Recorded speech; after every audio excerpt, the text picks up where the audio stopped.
MD of the Student Accommodation Group Stag Africa, John Schooling, is joining me in studio. He's going to speak to us about the ongoing student accommodation crisis in the country, especially as most tertiary university students or tertiary education students have returned to their studies, but many of them find that they're actually homeless. John, this is really a dire situation that we're facing at the moment. It is indeed. There are 220,000 students right now, according to the Department of Higher Education and Training, that don't have accommodation or adequate accommodation, especially no accommodation on campus. It's a huge effect on these poor students. I read something very interesting in some of the newspapers on the weekend. For example, Walter Sisulu University's funding dropped by 16.3 million rand because they didn't have enough uptake this year. They found, Angela Church from Walter Sisulu mentioned that the reason for that is because the students aren't passing, especially first year. And one of the primary reasons that they aren't passing is because they don't have accommodation. Right, you can't expect these students to excel in their studies or in their cultural or sporting commitments when their most basic needs are not being met. Correct. You know, Maslow's theory of hierarchy of needs is one of the things that we talk about quite often. It's a very old theory, but it's very, very real. If our students are spending the entire day just trying to get to campus or just surviving, then they're never going to be able to self-actualize and spend their time doing what they're supposed to be doing at university, which is socializing, meeting people, as you say, it's playing sport, and making a lot of friends and also studying. Mm-hmm. Now, John, can you take us through why we're experiencing this accommodation crisis?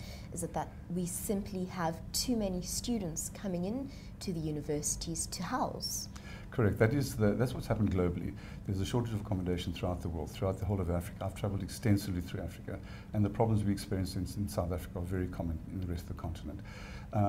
Also in the States, in Europe, all over the world, there's a shortage of accommodation. And in actual fact, it's because people want to go to tertiary education. Children leaving school now believe that the key to their future and the key to the success is if they get a tertiary education. So we've had an overwhelming increase in the number of students wanting accommodation.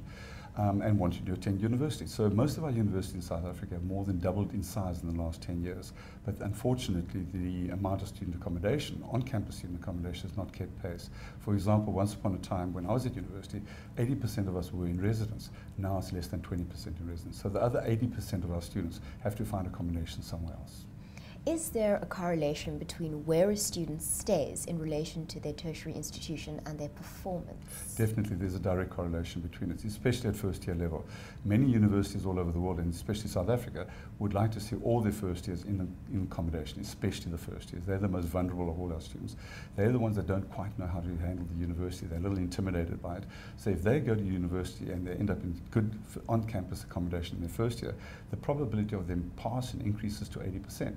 80%? Correct, 80%. That's extraordinary. And yes, we talk about so many other reasons why students pass or fail, but in actual fact, probably the most important reason is whether they're in good world-class accommodation or not. It's critically important that we do that. If they're not in accommodation, then immediately that probability of passing can drop way down to as low as 46%. In South Africa, our throughput, which is the number of students going into, number of students studying at university versus the number of graduates, is 18%, whereas the international norm is 25%. Just by improving and providing adequate student accommodation, especially for our first years, our throughput will immediately jump to 23%, which is a significant improvement. Now, often in situations like these, South Africans like to play the blame game and decide whose problem is it? Is it the public sectors? Is it government? Is it the university? Who needs to be addressing this issue?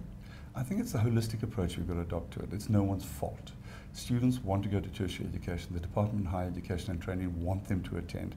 There's enough, almost enough study area and place where they can actually get lecture. And lecture space is almost enough, but the accommodation is where the shortfall comes in. There's a huge appetite from the private sector to get involved, and we've seen a collaboration developing now between the private sector and the government sector. I think we're going to address it. We're starting to address it. Our own company, for example, has got 17,500 beds under signature right now. We're just waiting for the circumstances to be optimal so that the financiers will step in and say, right, we are now ready to finance student accommodation, and they are really, really ready. I think we're about 80% of the way there to get in the private sector to actually really commit to student accommodation. So there's a great collaboration at the moment going on between the private sector financiers and the Department of Tertiary Education. And I suppose that's the best way to do it. The department understands the needs and the private sector have the ability to help. Correct. The shortfall in terms of money is 48 billion to 60 billion rand. The department has available 1.6 to 1.8 billion this year. So you can see there's a huge gap between what they have and what the requirement is. So that is an opportunity for the private sector to step in there with their billions and to actually leverage off the balance sheets of our private sector, especially the retirement funds that we have. And they're really, really happy to get involved. We just got to get the right tools in place so that they can actually commit. Now, let's speak a little bit about that figure that you've just given us, the 40-odd billion rand that's needed. So if that money were to be made available, would we be able to house every student needing accommodation? What does that figure indicate? 48 billion would be adequate to house all the students, but we don't always have the land available and we don't always have it on campus. Our most vulnerable students, however, are the ones in our previously disadvantaged PDI universities. And those universities where the demand is at its greatest. It's been found, and the department has made the decision and have agreed that what we really need to do is we need to have 80% of our students in rural areas and rural communities housed on campus. The reason why it's so high there versus in a city, which is anything from 20 to 50%, is because we actually need accommodation on those campuses because there's no alternative. So if they're not staying on campus, in accommodation on campus, good on-campus accommodation, then the alternative is for them to stay in very, very unacceptable off-campus accommodation simply because it's not available. John, let's take this conversation down to the student. What do you say to the prospective university student who sits across the desk from you and says, where do I even begin? Where do I start looking? What is the best option for me if I realize that there is a shortage at the university where I want to go of accommodation? What is my next best bet? I think that the process is to start a lot earlier. I think a lot of students and their parents leave it too late, and there are reasons why they do leave it too late. They're waiting for the results. They want to see if they've made it. They want to see if they've got through to it. But I think you've got to do a bit of planning. You've got to start deciding in around about grade 10, do I want to go to university? Do I have the right subjects to get to university? What pass rate do I require? Am I achieving that right now? And you've got to start working very, very hard from grade 10. And you should actually start applying for university by the time you get to grade 11. Definitely, you must have applied for university and accommodation. And unfortunately, you've got to have the funds available as well to pay for that accommodation. So my best and greatest suggestion is that you've got to start the process very, very early in order to get there. With my own children, I had to start the process very early. And they had to start actually writing entrance exams as early as possible. Otherwise, they too wouldn't have got into accommodation. And I personally felt that my children had to be in accommodation in their first years because I do understand how important it is.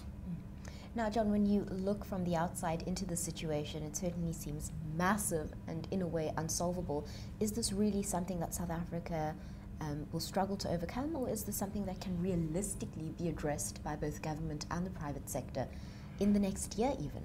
I don't think the solution's not going to come within the next year. But you know, I always say that if you want to eat an elephant, start one bite at a time. And that's the only way you're going to finish it. Every single bed that we provide on time this year is one bed less that we're going to need in the future. So I think the process must start immediately. I think everyone's got to look at this as a matter of utmost urgency. We've got to understand it's a crisis, and the best way to deal with a crisis is to acknowledge that there's a crisis. Get a quantum of what is the scale of the problem, and the department has done that already. And then finally say, well, what's the solution? And the solution then is actually to have a collaboration, and a conversation must start between the Department of Higher Education and Training, the universities, the private sector, and the financiers who have the capacity to actually fund this.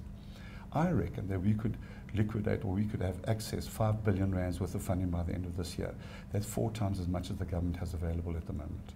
So the private sector is willing, they have the capacity, they have the money available. We've even been speaking to bankers from overseas, and they are very happy to get involved in the student accommodation space. They're just waiting for the circumstances to be right. And as I said a few seconds ago, it's got to be a collaboration, and the conversation has to be held. I do believe that what the Department of Education should really be doing right now, and they are doing it, but they should be calling for serious meetings between private sector developers who are interested in the space, the financiers who want to be involved in the space, the universities, and also the department itself should be sitting around having serious conversations and coming up with objectives and saying that we want to have available by the end of this year the sum of 5 billion. What do you, private sector, require from us as government in order to allow you or encourage you to invest that 5 billion? And I think they're willing to do so.